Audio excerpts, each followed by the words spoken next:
La mer Rouge s'étend devant nous comme l'une des routes maritimes les plus fréquentées de la planète. Mais le long de la côte sud-est, une menace bien plus sombre s'est installée.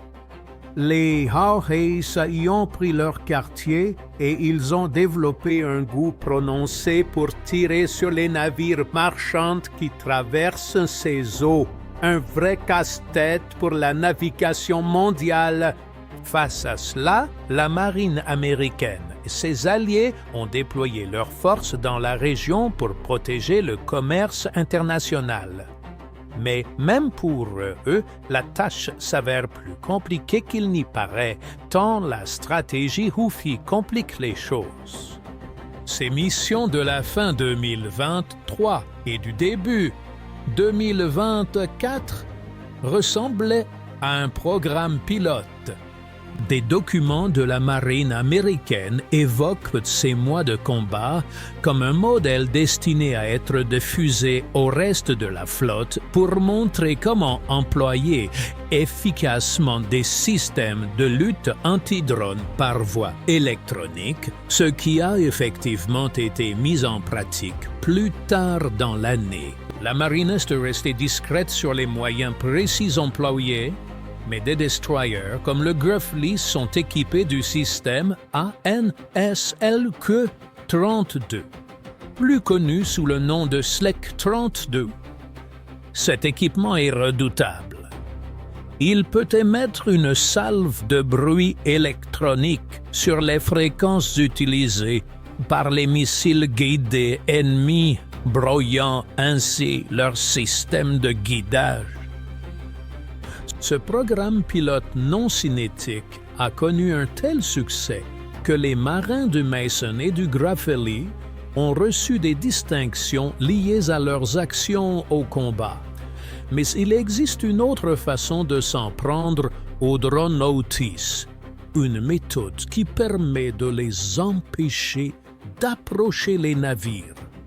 Voici le EA-18G Growler. À première vue, on pourrait croire qu'il s'agit d'un simple chasseur FA-18 Super Hornet, mais il n'en est rien. Son fabricant, Boeing, le présente comme la plateforme de guerre électronique aéroportée la plus avancée au monde. Cet appareil est entièrement dédié à la guerre électronique. Il brouille les signaux ennemis tout en cherchant à protéger ceux des forces amies, et il a été engagé contre les drones Houthis en mer Rouge. Le Growler accomplit l'essentiel de sa mission grâce à ses nacelles de brouillage tactique. Ces nacelles sont assez puissantes pour perturber même de petits détonateurs radio utilisés pour déclencher des engins explosifs improvisés. Autant dire que les Growlers sont bel et bien à l'œuvre pour brouiller les drones Otis. Mais leur rôle ne s'arrête pas là. Ces appareils ont aussi des dents. En juillet 2024, un Growler a remporté sa première victoire air-air, probablement grâce à un missile AIM-120. Les drones Otis présentent une autre vulnérabilité que le Growler sait exploiter.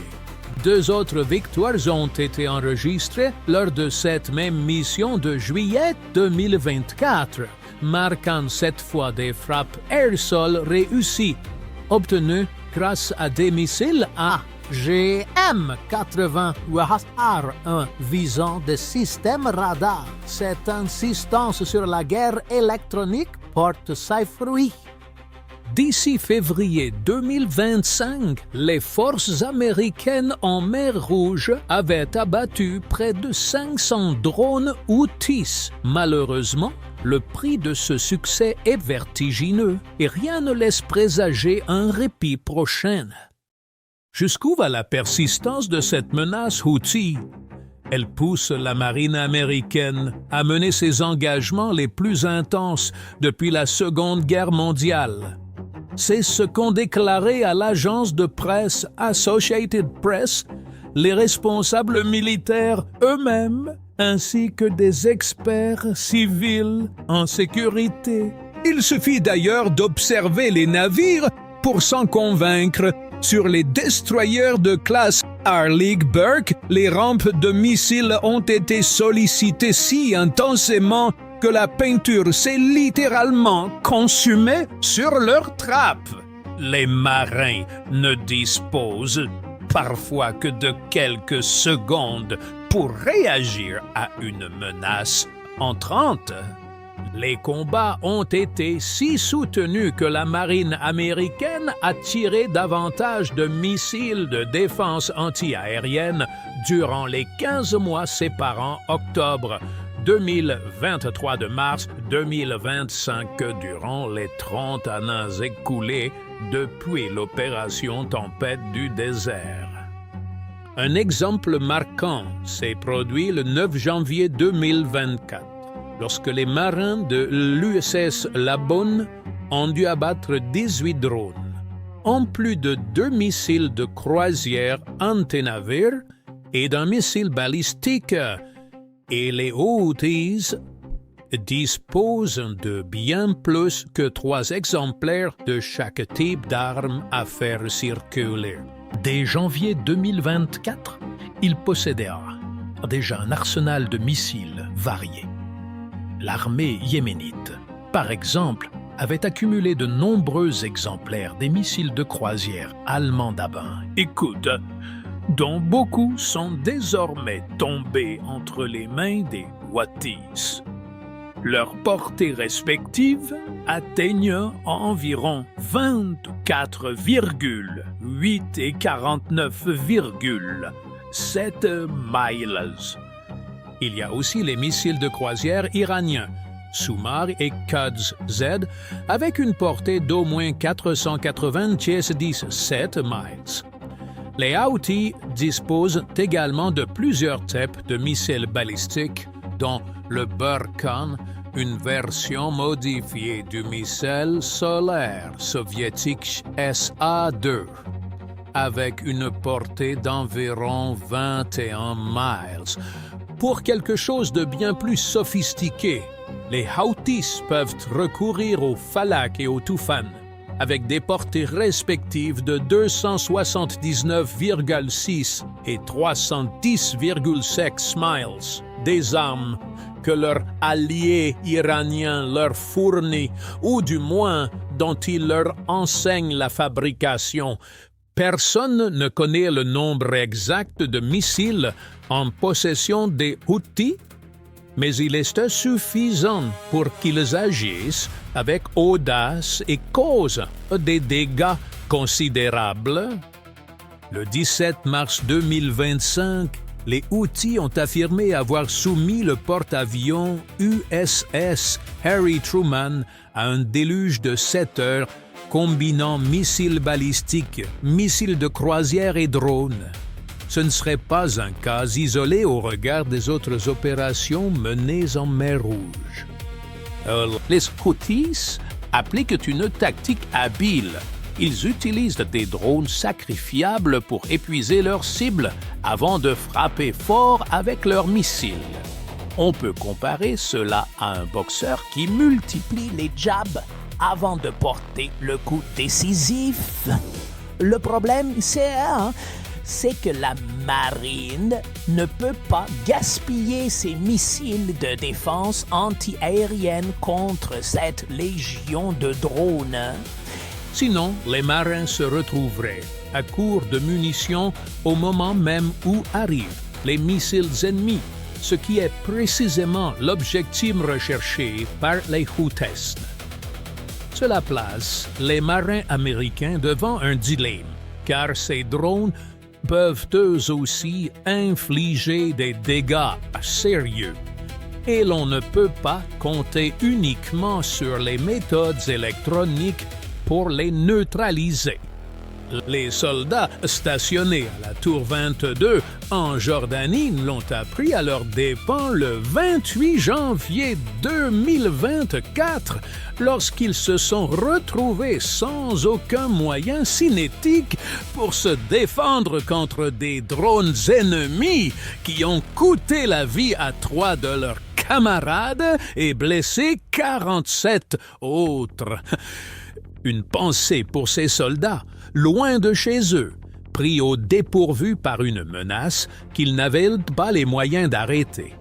On peut se demander comment on réagirait soi-même dans une telle situation d'impuissance face à un danger venu du ciel. Alors, que peuvent faire les marins américains? Une solution consiste à revenir aux méthodes éprouvées. Voici le canon principal de 5 pouces équipant les destroyers de classe Harley-Burke. Certains pensaient autrefois que les canons de marine étaient devenus obsolètes à l'ère des missiles guidés. Mais face à des drones bon marché et rapides, il est parfois préférable de miser sur du matériel plus traditionnel. La marine utilise ces canons pour abattre les drones Houthis, d'autant que les obus reviennent bien moins cher qu'un missile de défense antiaérienne. Il y a une autre raison qui rend ces armes anciennes intéressantes. Les drones Houthis sont agiles et volent parfois trop bas et trop près du navire ciblé pour être atteint par un missile. La marine utilise donc ces canons pour abattre ces intrus furtifs à courte distance. Malgré tout, même si la marine préférerait l'éviter, ni les canons ni les systèmes de guerre électroniques ne peuvent tout couvrir. Et il a fallu recourir à des missiles pour venir à bout du flux continu de drones Houthis. On a évoqué le Growler utilisant un missile AIM-120 contre un drone Houthi. Ce n'est pourtant qu'un exemple parmi bien d'autres. La marine a tiré près de 400 missiles depuis le début des opérations contre les Houthis, un total qui comprend 120 missiles SM-2, 80 missiles SM-6, ainsi qu'un ensemble de 20 missiles combinant 16 Paros améliorés et SM-3. Chaque SM-2 coûte environ 2 500 000 $. Chaque SM-6 coûte 4 300 000 $. Et la facture s'alourdit encore. Chaque SM-3 coûte entre 12 500 000 et 28 700 000 $. Une telle dépense n'était pas soutenable dans la durée, si bien que la marine s'est tournée au milieu de l'année 2024 vers des missiles moins onéreux comme l'AIM-9, Sidewinder et le Hellfire pour abattre les drones.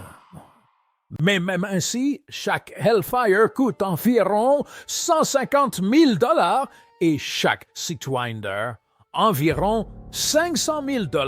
C'est une amélioration, certes, mais pas encore une véritable solution au problème.